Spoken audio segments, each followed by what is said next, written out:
పాలాభిషేకం అంటున్నారు, పువ్వులతో అభిషేకం అంటున్నారు.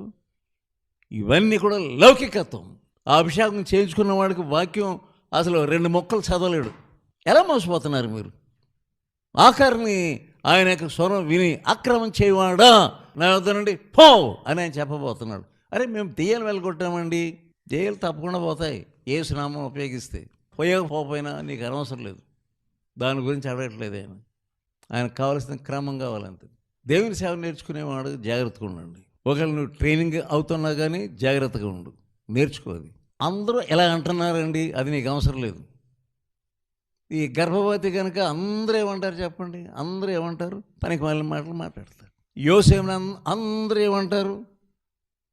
ఎంతమంది వరకు నీతిమంతుడు, ఇప్పుడు దేవుని నీతిని నేర్చుకుంటున్నాడు. దేవుని యొక్క మాటను నెరవేర్చేవాడే